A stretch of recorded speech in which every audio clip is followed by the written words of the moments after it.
Agora, no Jornal da Manhã, entrevista. 7h21, não perca a sua hora, 7h21, e quem está aqui na região de Joinville para uma série de compromissos é o deputado estadual Mário Mota, do PSD. Ele está aqui conosco ao vivo na bancada do nosso Jornal da Manhã para matar saudades um pouquinho da latinha, mas também para falar dos trabalhos na Assembleia. Deputado, bom dia, bem-vindo, prazer receber o senhor aqui, tudo bem? Bom dia, Fernando, bom dia, Diego, Marquinho, todos os nossos ouvintes da Jovem Pan. É um prazer muito grande voltar a Joinville. E, na verdade, voltar é relativo, porque estávamos e estamos sempre por aqui, uma cidade que é tão pujante quanto a sua grandeza no estado de Santa Catarina, no nosso país. Muito bem, nós aqui agradecemos, pelo carinho e pela presença do senhor aqui para falar um pouquinho sobre os assuntos, relacionados a Joinville e toda a nossa região. Mas eu queria começar ali perguntando, deputado, o senhor é um dos rostos mais conhecidos, da TV em Santa Catarina, praticamente há mais de quase 40 anos apresentando o telejornal diariamente. Durante muitos anos, foi cobrado por ter isenção como comunicador e apenas conduzir a informação. Porém, agora como político, o senhor passa a ser cobrado para ter uma posição, Como é que é estar nesses papéis invertidos? Incomodou o senhor um pouquinho no início? Te incomoda? Como é que é isso? Você abordou um aspecto que é muito importante, muito interessante, porque até então o que nos cobraram foi isenção, quer dizer, não que não tivéssemos opinião, não que não tomássemos partidos, mas tínhamos que deixar isso lateralmente para poder dar a melhor informação, pelo menos a informação mais isenta possível aos nossos ouvintes, leitores e telespectadores. Eu fiz isso por mais de 50 anos. É evidente que ao ingressar num poder como o legislativo e recebendo imediatamente a cobrança, não, agora nós queremos a tua posição. É evidente que você tem que virar a chave e tem que pedir um certo tempo de adaptação. Mas eu te confesso o seguinte, a única proposta, eu não gosto muito da palavra promessa, porque promessa de candidato é algo muito conhecido, inclusive por mim na vida. A única proposta que eu pude passar às pessoas pedindo voto naquele período de campanha, que aliás foi uma campanha que não usou um centavo de dinheiro proveniente de fundo eleitoral, fundo partidário, sequer o material gráfico eu recebi do partido, agradeci. Fiz uma campanha pelas redes sociais e com alguns amigos voluntários através de um financiamento coletivo, uma famosa vaquinha na internet. A minha campanha não custou R$70 mil, talvez tenha sido a campanha de vereador mais barata do estado em toda a sua história. Mas o que eu propus na época era levar para a política os mesmos princípios e valores que eu estabeleci na minha vida, como jornalista e como professor, uma vez que eu fui efetivo em Santa Catarina por 38 anos e meio, atuando na educação também, embora as pessoas me conheçam basicamente, acredito eu, muito mais pelo Jornal do Almoço, que eu apresentei durante 36 anos. Mas é correta essa tua afirmação. Precisamos tomar posições e elas continuam sendo tomadas sem imaginar benefícios próprios ou sem nos afastarmos dos princípios e valores que fizeram com que nós construíssemos uma credibilidade na comunicação. O deputado comentava que chegou ontem por volta das 7 horas da manhã aqui em Joinville, já teve um encontro com o prefeito, com a vice-prefeita. Qual foi o teor da conversa, os temas discutidos? Bem, eu trouxe ao prefeito Adriano a vice Rejane, com quem apresentei o Jornal do Almoço por um bom tempo, ela aqui em Joinville e eu em Florianópolis, algumas ideias que nós estamos desenvolvendo já nesses primeiros 6 meses. De gabinete principalmente. Eu não tenho tido uma preocupação muito grande de divulgação, eu acho que as coisas têm que acontecer como você mesmo propôs, de uma maneira relativamente natural, na medida em que você vai se adaptando aos meandros da própria Assembleia, mas o fato de ter feito uma campanha sem fundo eleitoral, o fato de ter me deu direito e tranquilidade de compor um gabinete a partir de um processo seletivo, um gabinete completo a partir de um processo seletivo. Eu recebi 1.144 inscrições para escolher os profissionais que trabalhariam e que estão trabalhando comigo hoje no gabinete. E o nosso gabinete foi completamente montado em cima disso. Nós selecionamos 80% são bacharéis em Direito, alguns com mestrado, outros buscando o seu aperfeiçoamento como doutorado. Quem coordena uma área de fiscalização do gabinete, que está em plena atuação, é um engenheiro ambiental com uma experiência muito grande da busca de informações através dos portais de transparência e dos outros sites que a internet oferece. E o que eu levei ao prefeito Adriano, naturalmente, além de uma mensagem de respeito, de consideração, inclusive pelo belo trabalho que ele vem fazendo em Joinville, independente do seu partido político, não é? Que ele é do Novo, eu sou do PSD, mas foram ideias que nós estamos colocando em desenvolvimento do gabinete, e ao final da nossa conversa, do nosso diálogo, ele disse: mas essas ideias são do meu partido. E eu disse a ele que sim, eu acredito que exista uma simbiose muito grande entre o que eu penso de política e o partido do prefeito, o Novo. Mas que também registro, o PSD, que é o meu partido, tem não só respeitado profundamente o que eu tenho proposto e feito no gabinete, como incentivado. Então, eu acredito que não há ideia pertencente obrigatoriamente a uma ideologia, a um partido. As pessoas podem pensar de forma semelhante, independente do partido em questão. Trouxe a ele algumas ideias que nós já colocamos em desenvolvimento e que eu estou à disposição para trazer também para vocês. Deputado, como a gente começou conversando, né? Quando o senhor se torna um político, automaticamente os assuntos e os temas espinhosos acabam vindo, né, como consequência. E essa semana, inclusive ontem, aqui nós falamos sobre aquela votação da Assembleia Legislativa, né, sobre a aprovação da gratificação dos salários para deputados da mesa diretora e também das comissões. O senhor foi um deputado favorável a esse projeto. O senhor concorda com esse aumento de gasto, deputado? É legal, mas não seria imoral? Bem, eu preciso antecipar um pequeno histórico do que aconteceu, que não veio à mídia e a mídia focou em 58 segundos, os deputados aumentam os próprios salários em 50%, o que não é uma verdade. Sabemos nós, eu não recebi um centavo de aumento de salário como deputado. O que a Assembleia fez vem desde 2006 discutindo uma proposta, inicialmente que modificasse uma resolução que é de 2006, é a resolução número 002, que dispõe inicialmente sobre quadro de pessoal, plano de carreira, cargos, classes dos cargos, funções de confiança e atribuições dos servidores da Assembleia. E uma outra resolução, que é a número 1, também de 2006, que dispõe sobre a organização administrativa da própria Assembleia Legislativa. Mas trouxe, além disso, a criação de alguns setores dentro da casa, como, por exemplo, a corregedoria, uma secretaria que defenda a mulher de forma específica, uma secretaria que defenda a família, e que, inclusive, contou com a participação na elaboração de deputados e deputadas que votaram contrário depois no plenário. Ou seja, estas resoluções foram desenvolvidas ao longo desses últimos meses na Assembleia, não só agora.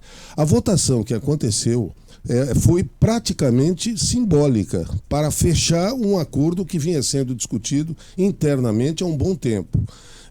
Houve um atropelo na votação com o qual eu não concordo, efetivamente, houve um atropelo. Talvez, até pela minha própria inexperiência, eu tenha sido atropelado pelo atropelo. Mas eu tinha consciência plena de um aspecto que talvez não tenha vindo à tona. Eu integro a Comissão de Finanças e Tributação. E ao receber na Comissão de Finanças e Tributação, aliás, foi uma reunião conjunta, meia hora antes daquela sessão, entre Comissão de Constituição e Justiça, na época, naquele momento, presidida pelo deputado Pepe Colasso, e da Comissão de Finanças e Tributação, presidida pelo deputado Marcos Vieira. E eu me recordo, e deve estar registrado nos anais, que uma das minhas indagações era justamente o seguinte termo: quanto aos aspectos orçamentário e financeiro das demais disposições que acompanhavam essa proposição, consoante na Lei de Responsabilidade Fiscal, estimativa do impacto orçamentário e financeiro no exercício em que entraria em vigor e nos próximos 2, com a declaração de um ordenador de despesa que o aumento tinha adequação orçamentária, ou seja, a Assembleia não vai buscar dinheiro no orçamento do Estado, tudo isso está dentro do 10º da Assembleia. A lei orçamentária anual está respeitada, há compatibilidade com o plano plurianual e com a lei de diretrizes orçamentárias, e o que se previu ali também não ultrapassa o limite de gastos com o pessoal, conforme determinado pela própria Lei de Responsabilidade Fiscal, numa declaração firmada pela Diretoria Financeira da Assembleia. Eu indaguei na Comissão de Finanças onde estavam esses documentos, e os dois presidentes, Marcos Vieira e Pepe Colasso, me garantiram de que eles só não haviam sido anexados por serem extensos demais, mas que estavam à disposição digitalizados. A minha indagação aos dois presidentes, uma vez que isso vem sendo discutido já há um bom tempo, foi a seguinte: os senhores garantem que isso aqui é correto, é verdadeiro isso? Ou seja, está dentro da lei de responsabilidade fiscal, não se pega um centavo do orçamento do Estado, é dentro ou seja, é uma reorganização, inclusive, aquela história de criação de cargos é uma reorganização de funcionários, inclusive, que estavam num limbo na Assembleia pela mudança estrutural que a Assembleia sofreu nesse período. Os dois garantiram que tudo estava de acordo com a lei de responsabilidade fiscal. E é evidente que a partir de uma seleção e de uma discussão de líderes de bancadas, você acompanha a sua bancada. Mas é evidente que aguardei a vinda desses documentos e eles se encontram dentro da compatibilidade proposta. Eu sei que, como foi para a mídia, as circunstâncias criaram uma forma bastante difícil. Eu fui muito cobrado por isso. Mas eu termino dizendo exatamente o que eu te falei. Eu não votei um centavo em meu benefício. A estruturação dos cargos e o que se propôs, a única Assembleia do país em que o presidente da casa não tinha uma verba indenizatória complementar ao fato, a responsabilidade que assume, eu particularmente acho perfeitamente adequado que o presidente, que os integrantes administrativos de um poder recebam algo além do que um deputado, entre aspas, comum, que exerça a sua função como eu exerço. Eu não quero um centavo a mais por nada que eu faça além do que eu fui eleito para fazer. Mas não vejo absurdo da forma como se vendeu a ideia. Lamento profundamente, fui da imprensa por mais de 50 anos, segurei muitas vezes colegas que pretendiam dar manchetes desse tipo e dizia a eles, não é o correto, não digam isso, porque a população vai entender que os deputados aprovaram um aumento de 50% nos seus salários e isso não é uma verdade. A adequação foi feita, eu sei que é difícil entender isso. Eu tive dificuldade para entender isso ao longo das discussões que já vinham ocorrendo há um bom tempo. Repito, a votação foi simbólica, no visual da casa a gente leva um susto e a partir das cobranças, efetivamente, eu tenho tentado explicar um a um os eleitores que me cobram. Mas sei que não é tão simples assim, até porque eu demorei 5 minutos pelo menos para tentar repassar a vocês o que nos levou a um posicionamento que foi foguete, que foi rápido, 58 segundos, numa votação que foi simbólica. Mas, repito, há deputados e deputadas que votaram contrário na plenária, mas que haviam participado de todas as discussões de liderança anteriores que acabaram montando os dois projetos. Então, há muita coisa que não aparece e que certamente cria uma ideia. E eu peço aos nossos ouvintes, não se posicionem antes de se aprofundarem nas discussões. É só o que eu peço. 7h35, faltando 25 para as 8. Para você que ligou o seu rádio agora, nós estamos conversando com o deputado estadual Mário Mota a respeito, dos assuntos falando sobre o cenário político aqui em Santa Catarina. Deputado, nós já conversamos, comentamos a respeito do encontro que o senhor teve com o prefeito de Joinville, com a vice-prefeita Regiane Gambim e Adriano Silva. E também o senhor comentou a respeito das ideias, Mas quais foram essas ideias que foram apresentadas ao prefeito? A primeira, eu sempre critiquei quando estava na rádio, na CBN em Florianópolis e na RBS, depois NSC, Jornal do Almoço, eu nunca entendi por que um deputado tinha que ter emendas impositivas, desde sua criação lá atrás. Para que o ouvinte compreenda o que são as emendas impositivas, há um rocambole completo que é o orçamento. Todo o dinheiro do contribuinte de imposto vai para esse rocambole, está aqui na frente. Aí imagine alguém cortando uma fatia desse rocambole equivalente a 1% do total.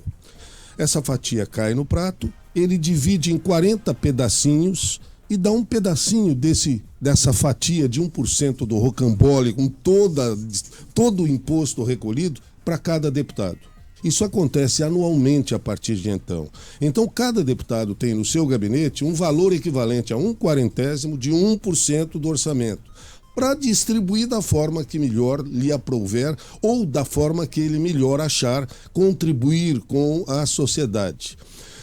Eu não tenho o menor pudor em dizer o seguinte: respeito profundamente todos os demais colegas, a forma como a imensa maioria deles faz a distribuição das suas emendas, mas independente de tudo isso, pode-se colocar em discussão a ética. Por quê? Porque a função de um deputado estadual, federal, de um senador, de um vereador, é legislar e fiscalizar a aplicação do orçamento pelo Executivo. E aí ele pega um pedacinho do orçamento e ele vai distribuir. Quer dizer, ele toma para si uma função, entre aspas, que não foi lhe concedida pelo voto. A função é fiscalizar a aplicação do orçamento e não dizer onde o orçamento deve ser. Né? Quer dizer, mas tudo bem, já que não há como devolver esse 1/40 de 1%, porque ele seria diluído entre os outros 39%, nós elaboramos um edital para emendas impositivas do nosso gabinete, que nós passamos a chamar de emenda participativa. Qualquer instituição sem fins lucrativos do Estado de Santa Catarina, qualquer prefeitura, câmara e qualquer instituição estadual que pretender um pedacinho daquele 1/40 de 1% do nosso gabinete, é só entrar no nosso site, deputadomariomota.com.br/emendas, e inscrever a sua instituição com a documentação que a lei das emendas exige e o projeto qualquer acima de R$100 mil. Você imagina, nós temos no gabinete anualmente 1/40 de 1%. Esse ano equivale a 10 a 12 milhões, são 4 anos de mandato, portanto um gabinete de um deputado tem aproximadamente 40, 50 milhões durante o seu mandato do orçamento do Estado, que é dinheiro do contribuinte, para ele distribuir da forma que melhor aprouver, ou seja, muitas dessas emendas são distribuídas com toda a dignidade ética possível. E eu acredito que a imensa maioria delas seja assim. Mas qualquer eleitor tem o direito de questionar a questão ética que você colocou lá no começo. A função do deputado é legislar e fiscalizar o Executivo. E, no entanto, ele também participa da imposição, da utilização das emendas. Então, até 20 de agosto, esse edital está aberto. Tudo que entrar no nosso gabinete para ser distribuído como emenda será da forma mais transparente possível. Nós dividimos o Estado em 6 regiões, levantamos o IDH de cada uma dessas regiões. As regiões mais pobres receberão proporcionalmente o maior volume das emendas do nosso gabinete. Independente disso, as inscrições são feitas por tema: educação, saúde, infraestrutura, segurança pública e qualquer outra iniciativa que atenda à sociedade da melhor forma possível. Coloca o projeto ali e estará, de uma certa forma, concorrendo a receber uma emenda parlamentar impositiva do nosso gabinete. Mas tudo isso com a maior transparência possível e, principalmente, as pessoas não têm noção disso. Há um detalhezinho, uma palavrinha na lei da responsabilidade das emendas parlamentares, como de qualquer outra ação parlamentar, que as pessoas não têm consciência disso. A palavrinha é impessoalidade. Eu não quero que nenhuma emenda concedida pelo nosso gabinete tenha uma faixa do lado, um outdoor do lado, dizendo essa ambulância, essa escola foi reformada com emenda parlamentar do gabinete do deputado fulano de tal. Por quê? Porque é impessoal, essa distribuição tem que ser impessoal. Mas, infelizmente, por um lado, e felizmente por outro, isso não ocorre. Então, essa é uma das ideias. Emenda parlamentar do nosso gabinete será distribuída por um edital cuja divulgação, aí sim, há que se ter transparência, acontecerá no dia 2 de outubro, no site do deputado. Quem tiver interesse em saber para onde serão distribuídas as nossas emendas, mínima de R$100 mil, repito, é muito dinheiro que você tem nas mãos que pode utilizar para fazer exatamente da forma que você quiser, o bem à sociedade, ou quem sabe até transformar isso em votos numa futura eleição, o que não é o meu interesse, porque eu não sei o que vou fazer daqui 3 anos e meio, nem onde estarei. Deputado, eu queria o senhor aqui mais 1 hora para a gente conversar sobre os assuntos aqui de Santa Catarina e principalmente aqui dos arredores de Joinville, né? Mas o nosso tempo está esgotando, mas eu queria perguntar para o senhor o seguinte: o PSD terá majoritária aqui em Joinville? Como é que está o planejamento para as eleições municipais do ano que vem? Eu sou jovem, neófito, embora com 71 para 72 anos de idade cronológica. Eu sou jovem neófito no diretório do PSD. Eu participei de 3 reuniões até agora. Eu estou buscando essas informações mais aprofundadas e estou tentando me adaptar, Fernando, com toda sinceridade, não tem por que não dizer dessa forma, aos meandros da política partidária. Eu tenho acompanhado muito as discussões do nosso novo presidente, Heron Jordani, que foi candidato a vice pela chapa do Jean Loureiro, e ele tem feito um trabalho de renovação interna no partido muito importante, muito interessante, trazendo alguns prefeitos novos como Clésio Salvaro, estimulando a participação, e há uma possibilidade, inclusive, do deputado Darcy Matos assumir a sua cadeira na Câmara Federal em função da vinda do Guide para assumir uma secretaria. Aqui em Joinville, eu não vou lhe trazer nenhuma informação, pelo menos do PSD, com encaminhamentos confirmados. Mas o que eu sei é que há, repito, um respeito muito grande pelo que vem sendo feito pela atual administração de Joinville, e há uma simbiose de muitas ideias que se parecem com as que o PSD pretende sejam distribuídas no Estado. Então, eu ainda estou caminhando para compreender melhor como funciona essa internalidade do diretório. Tenho trabalhado bastante para buscar novas lideranças para o PSD no Estado, pelo conhecimento que o Estado me proporciona. E eu sei que o tempo esgota, mas eu só gostaria de fazer um registro final, se vocês me permitirem. Fique à vontade. Uma outra ideia que eu levei para o gabinete do prefeito ontem chama-se Educação Nota 10. A minha base do gabinete é a educação, pela minha formação, além da comunicação. E nós levantamos pela nossa equipe de Fiscalize, nesse período, todos os 288 contratos assinados pela Secretaria de Estado da Educação para construção, reforma, projetos, construção de uma quadra, um ginásio coberto junto a um colégio, todas as obras que a Secretaria da Educação tem em vigor no Estado. De 288 obras, 284 estão atrasadas em relação ao edital assinado. Algumas, tem uma obra na Grande Florianópolis que tem 1.345 dias de atraso, 10 aditivos contratuais. Um aditivo é equivalente a 90, 180 dias que a empresa pede para acrescentar a data inicial de entrega da obra. Nós temos repactuações financeiras feitas e o que fizemos? Fomos ao secretário Aristide Simadão, logo que eu tomei posse, e oferecemos a ele a nossa, entre aspas, ajuda, se é que isso pode ser chamado assim. Porque nós estamos viajando pelo Estado, levantando... Aqui em Joinville há 11 obras em andamento. Todas estão atrasadas na sua conclusão. Estivemos ontem na CRE, conversando com a Coordenadora Regional de Educação, colocando à disposição a nossa equipe de Fiscalize. É uma fiscalização educada. Nós visitamos o colégio, tentamos conversar com a construtora ou com a obra que está sendo desenvolvida e estamos levantando quais são os principais problemas que fazem com que de 288, 284 obras estejam atrasadas. E oferecemos ao secretário, não é para levar para a imprensa, não é para criticar, isso vem de uma cultura que me parece, não, mas está atrasado, mas isso é natural. Não pode ser natural. Se uma empresa assina um edital vencido por ela e assume para começar uma obra aqui e terminar aqui, por que isso não ocorre no serviço público? Então é uma contribuição que o gabinete está oferecendo à Secretaria da Educação.